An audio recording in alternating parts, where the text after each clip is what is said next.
Samantala, inalmahan naman ng mismong engineer ng gumuhong Cabagan-Isabela Bridge ang aligasyon ni Pangulong Bongbong Marcos na may mali sa disenyo ng tulay kaya ito bumigay.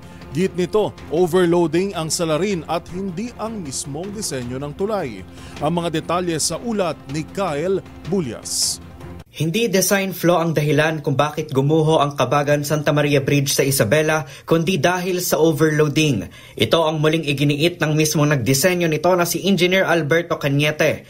Sa panayam ng DZRH, ipanaliwanag ni Cañete na kung sa disenyo talaga may mali, dapat sa unahang bahagi pa lamang ng tulay ay gumuho na umano ito. Ang Cabagan-Santa Maria Bridge na may habang 700 at 70 metro ay nakahati sa 12 arko kung saan ang ika-10 arko ang nasira matapos dumaan ang isang dump truck na may kargang mga bato. Sa report ng DPWH Region 2, higit sa 100 tonelada ang bigat ng naturang dump truck, lubhang mas mabigat sa sinasabing kapasidad ng tulay na 44 tons lamang.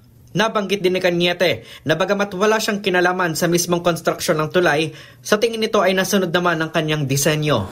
Ang polisiya kasi sa DPWH is kung ano, ang designer hindi siya involved sa construction. Kaya doon sa mga ganong bagay, hindi ako pwedeng magkomento. Okay. Ang makukomentohan ko lang talaga is yung design ko. Sinunod po ba yung design? Yung gawa po ninyo, engineer? During construction. Oh, yung nagawang tulay. Oo. Ganyan-ganyan yung dinisign ko. Dahil dito, iginiit ni Cañete na magsagawa ng forensic engineering investigation para malaman ang tunay na sanhi ng pagguho ng tulay. Una rito, iginiit ni Pangulong Bongbong Marcos na mali ang disenyo ng tulay na pinondohan ng pamahalaan sa halagang 1.22 billion pesos. Sabi ni Marcos, ngayon lang daw siya nakakita ng suspension bridge na hindi gumagamit ng kable. Pero ayon naman kay Cañete, ang Cabagan-Santa Maria Bridge ay hindi isang suspension bridge, kundi isang tide arch bridge na hindi gumagamit ng kable bilang suporta. Sa mundo ng mga inhinyero, kilala si Cañete bilang isang bridge expert o isang bridge engineer.